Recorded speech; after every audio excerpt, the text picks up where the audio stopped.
성전 미문 앞에서 국을 하던 그 사람을 걷게 한 것을 본 사람들이 경외심을 가지고 몰려들었습니다. 그때 베드로는 그들을 향해서 두 가지를 말했죠. 왜 놀랐느냐? 왜 우리를 주목해서 보느냐? 그런데 이게 놀랄 일입니까? 맞습니다. 놀랄 일입니다. 그러니까 당연히 주목해서 볼 일입니다. 그런데도 왜 베드로는 왜 놀랐느냐? 왜 우리를 주목하여 보느냐? 라고 그렇게 말했을까요? 베드로와 요한의 입장에서 볼 때는 이것은 주목받을 일이 아니었기 때문입니다. 왜냐하면 그 일에 일어났던 것이 자신들의 권능이나 자신들의 경건에 의해서 발생된 일이 아니다라는 것을 그들은 잘 알고 있었기 때문입니다.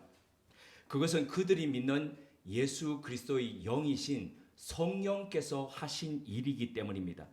그래서 그들이 의지하는 예수 그리스도의 이름에 능력과 권세가 있다는 것이 그들에 의해서 보여졌을 따름인 거죠. 질문을 한번 드려보겠습니다. 그리스도인이 누구입니까?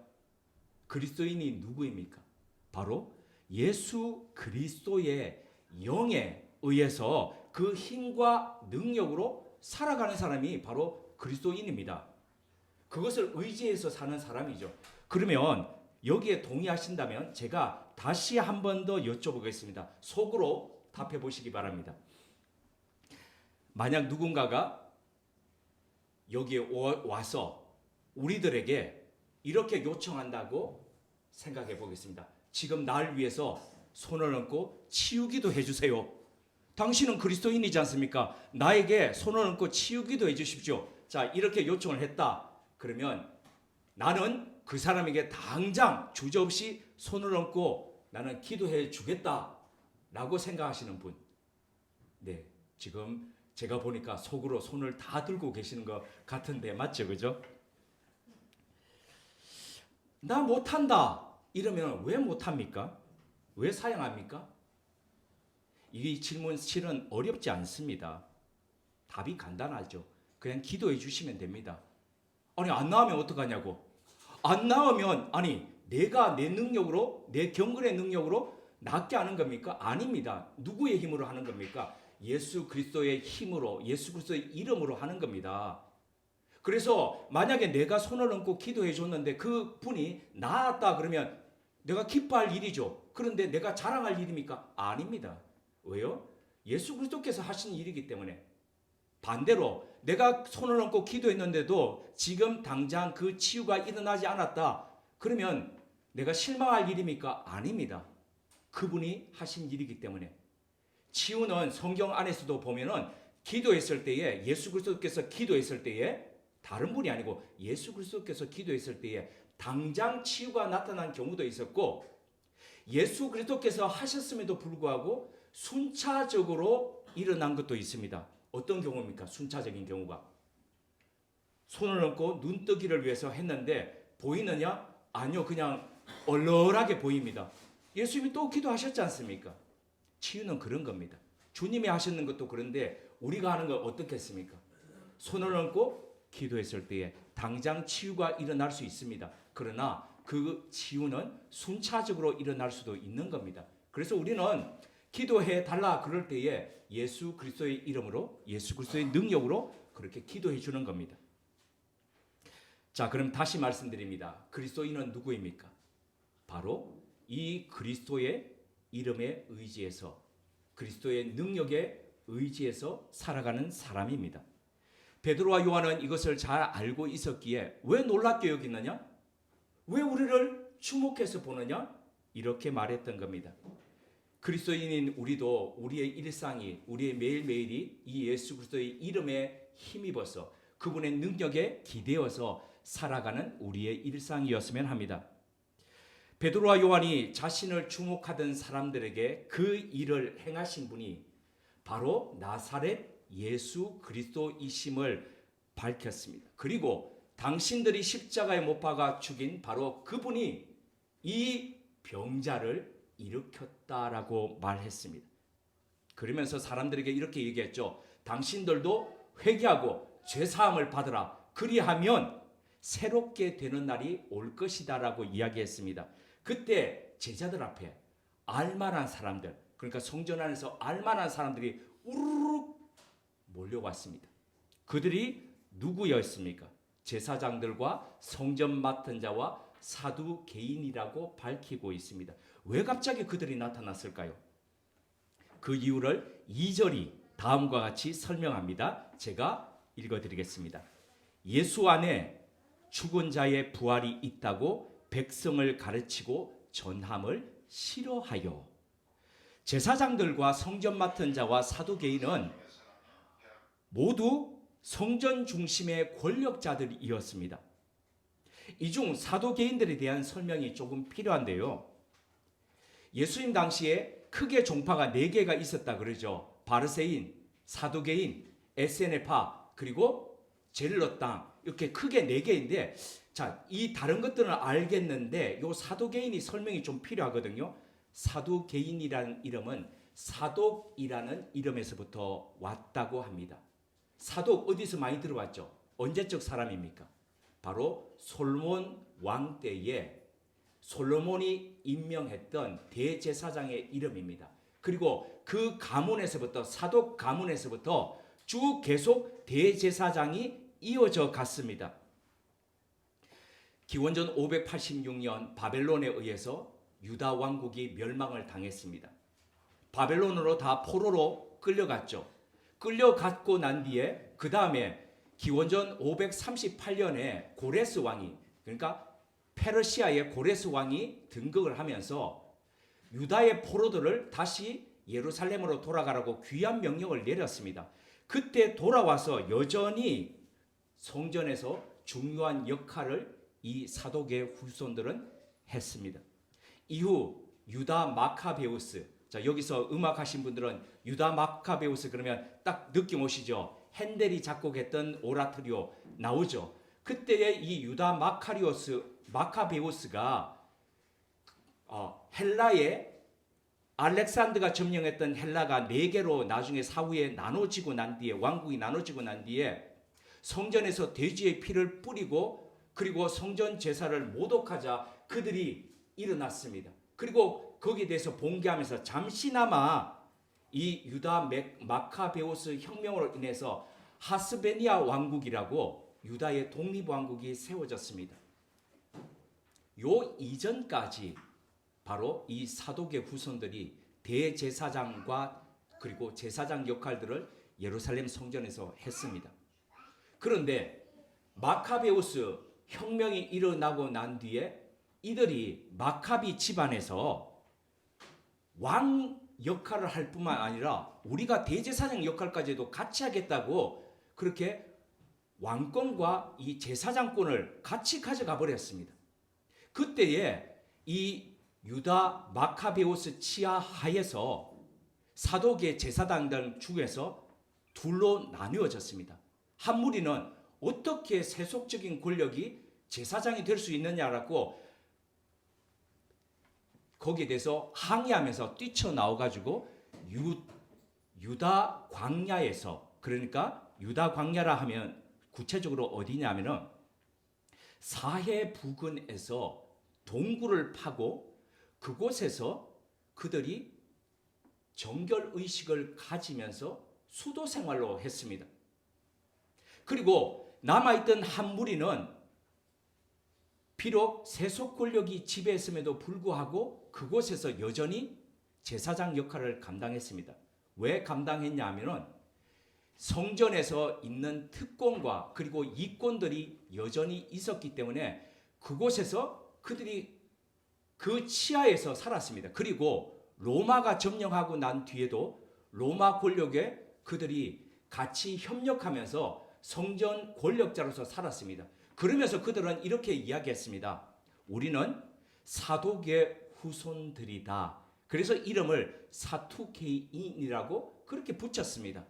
그래서 1000년 동안 그들은 그 솔로몬 이후에 1000년간 계속해서 이 성전 중심으로 살았던 거죠. 그리고 뛰쳐나갔던 그 사람들은 이름을 쿰난이라고 붙이면서 쿰난 공동체로서 하면서 그들은 저 사특한 무리들이 성전을 점령하고 있는데 그들이 언젠가 메시아가 오시면은 그들을 물리치고 그리고 우리들과 더불어서 새로운 성전을 세워갈 것이라고 그러면서 주님의 오심을 기다리고 있었다는 거죠. 이 쿰란 공동체의 멤버로 알려진 대표적인 사람이 우리가 알고 있는 세례 요한입니다. 그가 요단강 하구에 있는, 그러니까 요단강 하구면은 어디냐면은 바로 사해 시작되는 곳이죠. 그 주변에서 그가 세례의식을 가졌죠.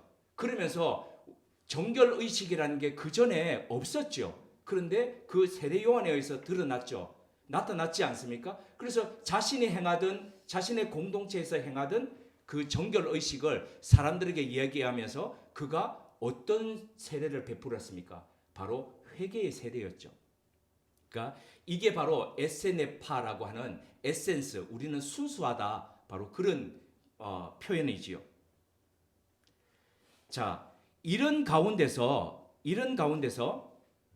대다수의 지금 제사장들이 누구의 후손이라고요? 사독의 후손이라고요. 그 사독의 후손들이 점령을 하니까 다른 계파의 제사장들도 거기에 부합해가지고 같이 우리도 사두개인으로 포함되겠다라고 하면서 그 안에서 성전 제사를 쭉 이어갔습니다. 이 사람들이 바로 예수님 당시에 대제사장 가야바와 그리고 그의 사위였던 안나스. 대제사장은 한 명밖에 본래 없지요. 대제사장이지 않습니까? 그런데도 불구하고 이것을 자기 사위에게 세습시키면서 그들은 대제사장, 그리고 은퇴했는데도 불구하고 여전히 대제사장. 마치 오늘날 왜 대통령이나 장관에서 은퇴했는데도 불구하고 나중에 사람들이 얘기하는 게 그렇게 호칭하듯이 여전히 그렇게 하면서 이 성전에 많은 특권과 이권을 챙기면서 그렇게 있었다는 겁니다. 자, 이렇게 성전에서 현세적인 종교 사업자로서 사두개인들은 그렇게 살아갔다는 겁니다. 세속 권력과 로마의 제국과 공생하는 관계로 그렇게 살았다는 겁니다. 이러니 사두개인들이 천사와 부활을 믿겠습니까? 믿지 않습니다. 아니, 현세가 이렇게 누리고 있는데 무슨 천사와 그리고 부활을 믿습니까? 나중에 사도 바울 보면은 사도 바울이 아주 묘하게 싸움을 붙이죠. 본래 사내들인 안에 공회 70명에 되어 있는 공회 안에 사두개인과 바리새인이 이렇게 함께 들어있지 않습니까? 그런데 자신이 요 둘을 싸움에 붙여가지고 위기를 모면하죠. 뭐라고 얘기하냐면 이렇게 얘기하죠. 형제들아, 내가 어릴 때부터 누구라고요? 바리새파에서 자랐고, 그거 엄격한 바리새파에서 자랐고, 그런데 내가 지금 여기서 신문을 받는 이유가 뭐라 그랬습니까? 바로 부활이 있다는 것, 바로 그것 때문에 내가 신문을 받는다. 그러니까 그 안에서 서로 싸웠죠. 바리새인들은 부활이 있으니까 맞네. 사두개인들은 부활 없다. 이렇게 해서 이제 위기에서 모면났던 그 일이 있지 않습니까? 자, 이렇게 부활을 믿지 않는 성경 권력자들인 이 사두개인을 아주 자극했던 사람이 있습니다. 그가 누구입니까? 바로 나사렛 예수이십니다. 나타나서 이렇게 이야기했습니다. 이 성전을 허물라. 내가 사흘 뒤에 짓겠다. 황당한 이야기를 한 거죠. 거기다가 더 못 참도록 했던 것은 예수께서 채찍을 만들어 가지고 바로 짐승들을 다 쫓아보내고 그 동전 바꾸던 사람들의 상을 엎으면서 거기에서 나오던 이익을, 환전세라든가 짐승을 팔아서 했던 이익을 이 사두개인들이 누렸는데 그 장을 그냥 엎어버렸으니까 얼마나 화가 났겠습니까? 그래서 예수 그리스도를 십자가에 못 박아 제거했던 것입니다. 그런데 지금 그 제자들이 나타나서 나사렛 예수가 다시 살아났다고 주장하고 있습니다. 그리고 그 자의 이름으로 지금 기적을 행하고 있습니다. 이게 얼마나 거슬렸겠습니까? 그러니까 예수의 이름밖에, 이것뿐만 아니라 예수의 이름 안에, 예수의 이름을 믿는 그 안에 다른 죽은 자들의 부활도 있다라고 하니까 이건 도저히 참을 수 없는 일입니다. 왜요? 자신들이 권력을 잡고 있는 이 권력 체계를 지금 뒤엎고자 하는 전복 시도이기 때문입니다. 그래서 성전을 맡은 자들 그리고 제사장들 쭉 우르르 데려와 가지고 지금 이 사람들을 잡아 가두었던 겁니다. 자, 제자들을 감옥에 가두었다는 것은 무슨 얘기냐면 그들이 전하던 부활의 복음을 가두었다는 것입니다. 더 이상 못 전하게 그렇게 했다는 것이죠. 그런데 이것은 사두개인들의 착각이었습니다. 아, 부활 복음은 가두면 없어지는구나 생각했는데 그것은 그렇지 않았습니다. 사도행전 4장 3절에서 4절을 우리 같이 봉독하시겠습니다. 사도행전 4장 3절에서 4절입니다.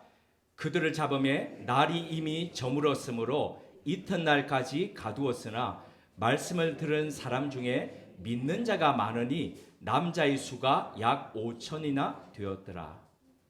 비록 그 밤에 베드로와 요한을 가두었는데도 불구하고 이들이 전한 복음이 사람들 속에 들어가서 남자만 5천 명을 지금 회심하게 되었다 이거죠. 지난 2000년 기독교 역사 속에서 복음을 감옥에 가두는 일들이 참 비일비재했습니다. 그리고 그렇게 핍박하면 복음도 그냥 멈춰질 것이라고 그렇게 생각을 했습니다. 하지만 복음은 감옥 바깥에서 더 왕성하게 퍼져나갔습니다. 멀리 볼 필요도 없습니다. 바로 우리나라가 그러합니다. 2021년 4월 둘째 주일, 딱 4월 9일이니까 요맘때 됩니다. 3년 전 제가 예배 순서지 우미 트는 생각에 저희 집 옆에 있는 이런 일을 제가 올린 적이 있습니다. 광교산 기슭에 작은 마을이 있습니다. 이름이 손골입니다. 손골인데 그 마을 제일 안쪽에 손골 성지라는 가톨릭 성지가 있습니다. 가톨릭 초기 박해 시기에 교우들이 모여가지고 거기서 같이 위로하면서 성경을 배우고 예배했던 바로 그 마을입니다. 그리고 선교사들이 들어오면은 적응하는 기간을 바로 그곳에서 가졌습니다. 그리고 그 선교사들에 의해서 또 복음의 말씀을 공부하기도 했고 선교사들의 피정지이기도 했습니다. 하지만 한적했던 바로 그 산골 마을 손골 성지에 병인년인 1866년에 핍박이 몰아쳤습니다. 그곳에서 생활하고 있던 프랑스에서 왔던 신부 도리 신부라는 이 젊은 신부가 1866년 병인년 2월 27일에 체포되어서 끌려와가지고 지금의 한강철교 옆인 바로 이촌동 모래사장에서 3월 7일에 순교당했습니다. 이 아들의 순교 소식을 들었던 프랑스에 있던 그 고향인 방떼 마을의 아버지가 그 당시에 농사를 크게 짓고 있으셨는데 대대로 그 농사를 지으면서 그 밀을 어떻게 빻았냐면 큰 연자맷돌, 왜 말이나 당나귀가 이렇게 돌면서 하는 그 연자맷돌 있죠. 대대로 사용하던 그 맷돌을 둘로 반을 딱 나눕니다. 그리고 십자가 둘을 쌍둥이 십자가 두 개를 딱 만들었습니다. 그리고 하나를 그 도리 신부가 나고 자랐던 마을에 세우고 또 하나를 바로 이 조선 땅으로 보냈습니다. 그래서 바로 그곳에다가 세웠습니다. 그 십자가에는 독특한 문양이 있습니다. 하나는 그게 뭐냐면 십자가 아래에 두 개의 심장이 겹쳐져 가지고 이렇게 조각되어 있는 건데 바로 도리 신부가 살았던 마을의 문양입니다. 유럽에 가시면 마을마다 그 문양들이 있죠. 그래서 사람들은 그렇게 생각합니다. 그 하나의 심장은 바로 이 조선이라는 나라를 위해서 자신의 심장을 드렸던 그 젊은 도리 신부의 심장이었고 또 다른 심장 하나는 그 아들을 죽인 이 나라를 위해서 바친 마음을 바친 아버지의 심장이라고 그렇게 표현합니다. 어떻게 자신의 아들을 죽인 그 나라에 이렇게 할 수 있을까요? 그게 바로 사랑이죠. 우리를 사랑하셔서 이 땅 가운데 오셨던 그 예수 그리스도의 십자가의 죽음과 그리고 그 죽음을 죽음되게 하셨던 부활의 승리가 바로 그들의 마음에 새롭게 했기 때문이죠. 그 사랑이 아들을 죽인 나라를 사랑하게 했습니다. 그 사랑이 자신의 아들을 삼킨 그 나라의 사람들마저도 사랑하도록 만들었습니다. 그 결과 도리 신부처럼 그렇게 왔던 신부들을 죽이고 따르던 교우들을 절두산 아래에 한강 모래사장에서 목을 베서 죽이면은 이 종교는 끝날 줄로 알았습니다. 하지만 그렇게 할수록 그 복음은 더 힘을 가지고 퍼져갔습니다. 그 결과가 뭡니까? 오늘 바로 여기에 있는 우리까지도 바로 그 그리스도인이 되게 한 것입니다. 이 세상에 감출 수 없는 세 가지가 있다고 유대인의 지혜서인 탈무드는 그렇게 이야기하죠. 첫째가 재치기, 둘째가 가난, 셋째가 바로 사랑이라고 이야기합니다. 재치기는 아무리 참으려고 하더라도 애치 나옵니다. 가난요? 안 가난한 척 물을 마시고도 이렇게 이를 쑤시면서 이렇게 이 쑤시개로 물 마시고도 하면서 나는 괜찮다. 그러지만 속에서 꼬르륵 소리가 납니다. 사랑은 어떻습니까? 사랑은 더합니다. 눈빛을 옆에 있는 분 보십시오. 한번 봐주십시오. 네, 이렇게 마시고 이렇게 보십시오. 얼마나 나를 사랑하는, 나를 각자를 사랑하는 이 사랑이 뚝뚝뚝뚝 떨어집니까? 감출을 하더라도 네, 감출 수 없습니다. 조 집사님, 송 집사의 사랑이 막 뚝뚝뚝뚝 떨어지시죠?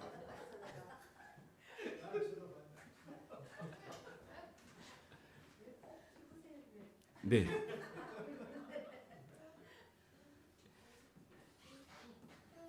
사탄은 이렇게 생각했습니다.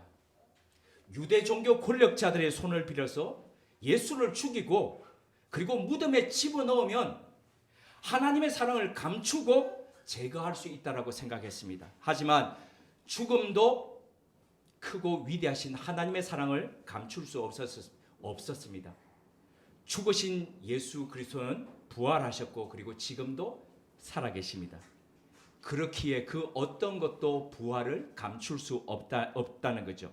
그리고 그 하나님의 사랑에서 우리를 끊을 수 없다는 거죠. 로마서 8장 35절에서 39절이 그 사실을 바로 이렇게 증거합니다. 누가 우리를 그리스도의 사랑에서 끊으리요? 환난이나 공고나 핍박이나 기근이나 적신이나 위험이나 칼이랴. 기록된 바 우리가 종일 주를 위하여 죽임을 당케 되며 도살할 양같이 여김을 받았나이다 함과 같으니라. 그러나 이 모든 일에 우리를 사랑하시는 이로 말미암아 우리가 넉넉히 이기느니라. 내가 확신하노니 사망이나 생명이나 천사들이나 권세자들이나 현재 일이나 장래 일이나 능력이나 높음이나 가품이나 다른 아무 피조물이라도 우리를 우리 주 예수 그리스도의 안에 있는 하나님의 사랑에서 끊을 수 없느니라. 베드로와 요한을 감옥에 가두었음에도 불구하고 5천 명이나 되는 남자들이 여인들과 아이들까지 치면 얼마나 더 많았겠습니까? 믿는 그 일들이 일어났습니다. 그리고 예수의 도와 부활이 점점 퍼져나갔습니다. 이것은 종교 권력자들이 원하던 소식이 아니었습니다. 그래서 그들은 다음날 아침에 불이 나게 가야바와 안나스 대제사장부터 시작해서 온 이 사두개인의 집안들이, 가문이라고 표현하고 있습니다. 집안들이 떼를 모아가지고 찾아왔습니다. 그리고 그들이 모두 참여한 가운데 신문이 시작되었습니다. 7절입니다. 너희가 무슨 권세와 누구의 이름으로 이 일을 행하였느냐? 자, 이 질문 보니까 어디서 많이 보신 것 같지 않습니까? 바로 예수님께서 십자가에 달리시기 전에 가야바의 그 뜰 안에 가서 들으셨던 말입니다. 신앙이 점점 종교화되고 점점 관료와 경직화되어 갈수록 권위주의화됩니다. 절대 권력자의 자리에, 권력의 자리에 종교가 앉는 그때부터 시작해서 나도 이 사람들 중에 하나고 나도 죄인들 중에 하나라고 생각하지 못합니다. 특권의식에 졸어듭니다. 그러니 자신의 잘못이나 과오에 대해서 사과할 줄 모릅니다. 어딜 감히 우리를 두고 다른 권세와 이름으로 너희들이 이런 행세를 하느냐고 그렇게 얘기하는 겁니다. 이런 종교 권력자들의 물음에 성령이 충만했던 베드로는 그들의 질문을, 그러니까 그들의 질문이 무슨 질문이었습니까? 무슨 권세와 누구의 이름으로 이런 일을 하느냐, 이 질문이었습니다. 이 질문을 그는 이런 질문으로 바꾸어서 그들에게 되물었습니다. 9절입니다. 만일 병자에게 행한 착한 일에 대하여 이 사람이 어떻게 구원을 받았느냐고 오늘 우리에게 질문한다면, 자, 권세와 이름이라는 사두개인들의 질문을 베드로는 지금 구원의 문제로 바꾸어서 지금 다시 질문한 겁니다. 그러면서 그 일을 가능하게 하신 분이 너희들이 십자가에 못 박아 죽인 바로 그분이라고 얘기했습니다. 10절을 보시면 한 구절 속에 무려 3번이나 너희라는 말을 사용하면서 누가 예수 그리스도를 십자가에 못 박아 죽인 주범인지를 지금 밝혔습니다. 그에 이어서 베드로는 시편 108편 22절과 23절을 인용하여 이 예수는 너희 건축자들이 버린 돌로서 집 모퉁이의 머릿돌이 되었다라고 선언했습니다. 자, 여기서 건축자들이 누굽니까? 바로 이스라엘의 종교 권력자들이었습니다. 그들은 하나님의 신령한 집 영적 성전을 세우는 건축자로 부름을 받았습니다. 그런데 그들은 인생의 설계자이신 하나님께서 설계해 주신 그 설계를 따르지 않고 자기 멋대로 그냥 건축하고자 했습니다. 지난 1000년간 그들은 성전 안에서 권력자로 살다 보니까 하나님이 설계하셔서 보내신, 그래서 이 성전의 앞으로 내가 세울 성전에 꼭 필요한 머릿돌이라고 주셨던 그 돌을 그들은 그들의 눈으로 보면서 이게 무슨 머릿돌이야, 이건 버려 라고 하면서 내팽겨쳐 버렸다는 겁니다. 이 돌을 베드로 사도는 베드로전서 2장 4절에서 5절을 통해서 이렇게 설명했습니다. 공동번역 성경으로 제가 읽어드리겠습니다. 주님께로 가까이 오십시오. 그분은 살아있는 돌입니다. 사람들에게는 버림을 받았지만 하나님께는 선택을 받은 귀한 돌입니다. 여러분들도 신령한 집을 짓는 데 쓰일 산돌이 되십시오. 그리고 거룩한 사제가 되어 하나님께서 기쁘게 받으실 만한 신령한 제사를 예수 그리스도를 통하여 드리십시오. 우리의 지난 일주일은 어떠했습니까? 우리는 주님께로 더 산돌이신 주님께로 더 가까이 가십시오라는 말씀처럼 우리의 하루하루는 하루만큼 더 주님께로 가까이 간 시간들이 이었습니까? 하나님의 설계대로 우리 또한 산돌이 되어서 하나님의 집으로 세워져 갔습니까? 그 거룩한 성전에서 하나님이 기뻐 받으실 만한 거룩한 제사를 드리는 사제가 되어서 우리는 날마다 우리의 일상을 그런 제사로 올려드렸습니까? 유대 권력자들을 스스로가, 그 권력자들은 영적 건축자라고 자부했음에도 불구하고 머릿돌 되시는 예수님을 알아보지 못했습니다. 그래서 내다버렸습니다. 하지만 하나님께서는 버려진 그 돌을 모퉁이 돌 삼으셨습니다. 모퉁이 돌이라는 것은 건축 건물에 있어서 이 면과 이 면이 닿을 수 없는 그것을 닿도록 만드는 중요한 역할입니다. 벽이 있어 닿을 수 없는 그 벽을 허무시고 바로 친히 모퉁이들이 되셔서 하나님과 우리를 이어주게 하신 바로 그 산돌이신 주님이시라는 거죠. 시편 118편의 말씀을 인용하면서 이것을 설명했던 베드로는 오늘 본문 속에서 가장 결정적인 선언을 합니다. 그 결정적인 선언이 바로 12절의 말씀입니다. 함께 봉독하시겠습니다. 자, 이 말씀은 다음 주일까지 암송에서 오실 이번 주일의 암송 구절 되겠습니다. 함께요. 다른 이로서는 구원을 받을 수 없나니 천하 사람 중에 구원을 받을 만한 다른 이름을 우리에게 주신 일이 없음이라 하였더라. 구원받을 만한 다른 이름은 없다. 사람들은 이 말을 배타적이거나 아니면 교만하거나 승리에 도취한 말이라고 이야기합니다. 하지만 이 말은 본래 이 말이 될 때에, 선언될 때에 이 말은 부활 없어. 부활이 어디 있어? 죽은 자의 부활이 어디 있어? 그거 언급하지 마. 그리고 예수의 이름 부르지 마. 라고 했던 오히려 더 배타적인 종교 사회 속에서, 그런 종교 권력자들이 지배하는 속에서 자신의 생명을 내걸고 했던 선언입니다. 구원받을 수 있는 다른 이름이 없습니까? 자, 저를 한번 봐주십시오. 자, 나는 구원받을 만한 다른 이름이 예수 말고 다른 것은 없다라고 하시는 분 손 한번 들어보십시오. 없다. 네, 거의 손을 드셨는데 있습니다. 자, 이러면 이제 저는 이제 이단이 되는 거죠. 구원받을 만한 다른 이름이 있을 수 있습니다. 어떻게요? 하나님이 하시겠다 하면. 그런데 여기에서 하나님이 다른 이름을 주신 일이 있다고 했습니까? 아니요, 없다고 했습니다. 그러니까 다른 이름이 있을 수 있는데 하나님이 하시겠다면, 그런데 하나님이 다른 이름을 주신 일이 없기 때문에 예수 안에만 구원이 있는 겁니다. 요즘같이 다원화된 이 사회 속에서 절대적인 가치는 인정받지 않습니다. 사람들이 인정하지 않습니다. 그래서 구원받을 만한 다른 이름은 없다라는 이 선언은 매우 배타적이라고 그러고 이 사회 속에서 어울리지 못할 것이라고 이야기를 합니다. 이런 사회 속에서 종교는 다른 종교들끼리 서로 존중하고 그리고 서로 배움으로써 인류를 같이 공통적으로 진리 가운데로 인도하는 것이 훨씬 더 합리적이고 이성적이라고 그렇게 받아들여집니다.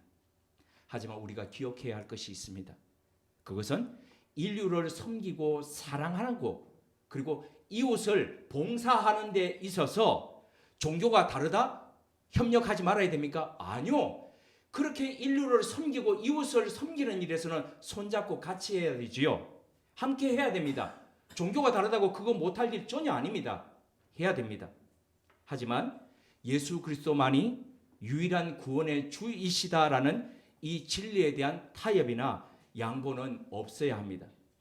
산 정상을 오르는데 정상이 하나인데 산을 등산해 보시면 알지 않습니까? 네, 최단거리로 이렇게 올라가는 길이 있고요. 이쪽으로 올라가는 길이 있고 돌아서 올라가는 길이 있습니다. 지리산 정상에 올라가는 길이 얼마나 다양한데요. 그죠? 처음부터 올라가는 길이 있고 뱀사골로 해서 쭉 올라가는 길이 있고 빠르고 있습니다. 이처럼 구원 얻는데도 다양한 길이 있다라고 그렇게 만약에 누가 주장한다면 그것은 바로 종교다원주의입니다. 기독교의 참된 신앙이 아닙니다. 우리 교회의 주제 성구는 창립 이래 지금까지 요한복음 14장 6절이었습니다. 나는 길이요 진리요 생명이다. 자, 이 뒷절 6절의 뒷부분이 이렇습니다. 나로 말미암지 않고는 아버지께로 올 자가 없느니라. 예수 그리스도만이 구원의 길이고 진리고 생명입니다. 그분만이 우리를 하나님께로 인도하는 유일한 분이시라는 거죠. 이것을 우리가 잊지 말아야 할 바로 기독교의 핵심입니다. 이 핵심을 안고 나 밖에 있는 우리와 또 우리 밖에 있는 다른 우리들을 품으면서 섬기면서 가야 할 것이 바로 진리를 알고 진리를 살아가는 사람의 마땅함입니다. 특별히 오늘은 르완다 대학살이 있은 지 딱 30년이 되는 날입니다. 1994년 이 4월 오늘부터 시작해서 3개월간 인류 역사상 가장 짧은 기간에 가장 많은 사람이 죽은 사건이 르완다에서 일어났습니다. 3개월 만에 무려 100만 명이 죽었습니다. 보통 세계에서 이 정도의 인원이 죽는다면 이만한 죽을 만한 특별한 장치가 있어야 합니다. 그것은 대량 학살 무기가 그곳에 터뜨려졌든지 아니면 전염병이 있었든지 자연재해가 있었든지 이런 경우입니다. 하지만 1994년 4월에서 7월까지 그 3개월 기간 동안 루안다에는 그런 장치와 관련된 것들이 아무것도 없었습니다. 대신 죽은 사람들의 몸에는 수없이 찔린 칼자국과 도끼 자국이 난무했습니다. 더 충격적인 것은 이렇게 이웃이 이웃을 죽이는 대학살이 일어날 당시 루안다에서는 기독교 인구가 가톨릭 말고요 개신교 인구가 무려 85%나 되었다는 사실입니다. 이게 예수만이 진리요 길이요 생명이라는 배타적인 교리 때문일까요? 아니죠. 같은 기독교인들끼리 같은 교리를 가지고 있는데요. 이런 살육전이 같은 교리 안에서 일어났다는 겁니다. 이는 나는 길이요 진리요 생명이라는 예수님의 말씀을 오해하고 오용했을 뿐 아니라 하나님의 마음이 어떤 것인지를 잘못 알았기 때문입니다. 하나님의 마음을 디모데전서 2장 4절은 이렇게 밝히고 있습니다. 하나님은 모든 사람이 구원을 받으며 진리를 아는 데 이르기를 원하시느니라. 하나님은 모든 사람, 나 아님 다른 사람, 종교가 다른 사람, 인종이 다른 사람, 언어가 다른 사람, 모든 사람 한 사람이 다 차별되고 배제되는 것이 아니라 모든 사람이 다 구원 안에 들어오기를 원하신다는 거죠. 자, 이렇게 모든 사람이 구원을 받고 진리를 알도록 하기 위해 우리 그리스도인들은 어떻게 살아야 할까요? 종교가 다르다고 적대시하고 인종이 다르다고 차별하고 문화가 다르다고 무시해야 할까요? 아닙니다. 진리를 알고 진리를 사는 길은 바로 사랑으로, 하나님의 이 사랑으로 한 사람이라도 더 누군가도 더 살리기를 원하시는 하나님 아버지의 마음으로 섬기면서 살아가는 길입니다. 그 구원의 길을 묵묵하게 걷고 있는 한 부부가 있습니다. 그 부부의 삶을 잠시 영상을 통해서 보시면서 오늘 이 말씀을 우리 마음속에 더 새기도록 하겠습니다.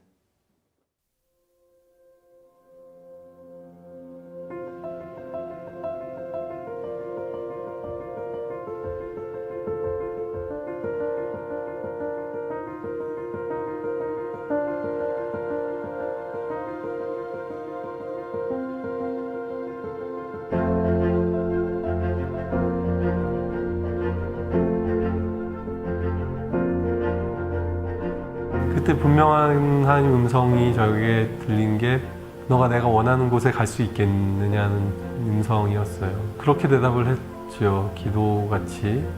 주님이 함께 하신다면 어디든 갈 수 있을 것 같습니다. 예수님이 저희 마음에 확신을 주셨고, 그리고 저희 남편 마음에 확신을 주셨고, 그 결정이 너무 기뻤기 때문에 어느 길로 가든 돌아가는 것 같아도 거꾸로 가는 것 같아도 예수님만 따라가면 하나님께로 가는 그 길이니까. 네.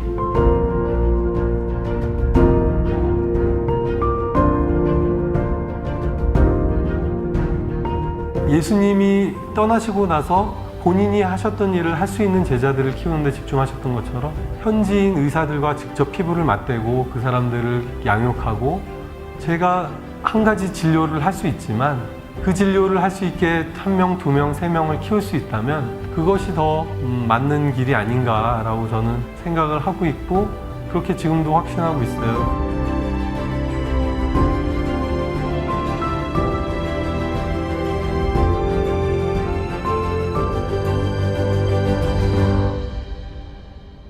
어느 날 몸이 좀 불편한 것을 발견을 했고 괜찮겠지 하다가 통증이 이제 발의 통증이 너무 심해져서 한국 가서 좀 치료를 받아야겠다 해서 한국을 갔는데 병원 가서 파킨슨이라는 걸 알게 됐죠. 네. 앞으로 나는 어떻게 될까? 그리고 저희가 아이도 셋이나 있고 하다 보니까 이제 가장으로 어떻게 되나? 실질적인 고민들이 사실은 많이 됐죠. 근데 너무 그 생각하는 것 자체가 괴로운 거예요.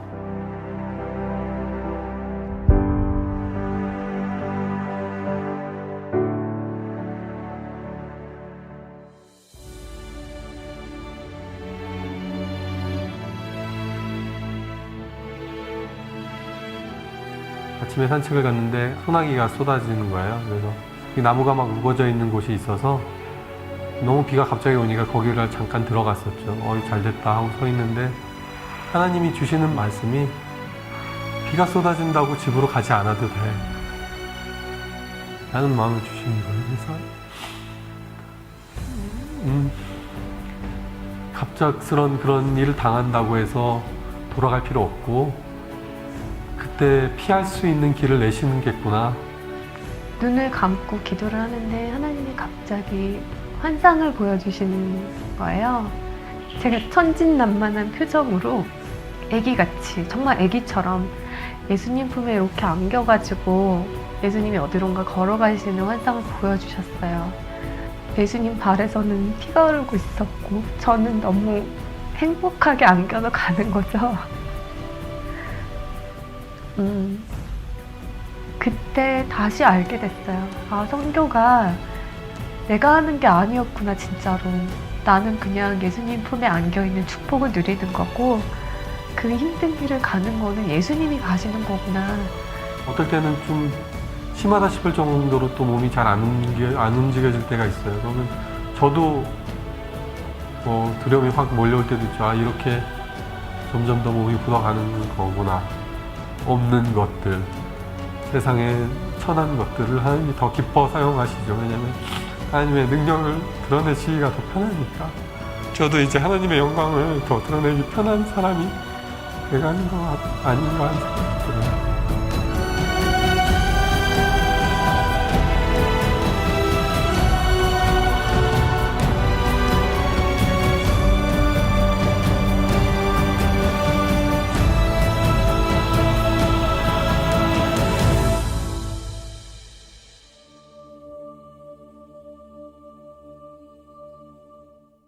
함께 기도드리겠습니다. 하나님, 예수 그리스도만이 우리 구원의 길과 진리요 생명이심을 고백하게 하심을 감사드립니다. 하지만 이 신앙 고백이 다른 종교와 인종에 대한 배타와 차별이 아니라 오히려 사랑과 섬김임을 알게 하시니 감사드립니다. 이 사랑과 섬김으로 수많은 신앙의 선배들이 아름다운 신앙을 살다 갔듯이 우리 또한 그 심장과 그 사랑을 가지고 이 길을 걸어갈 수 있도록 이끌어 주옵소서. 예수님의 이름으로 기도드립니다. 아멘.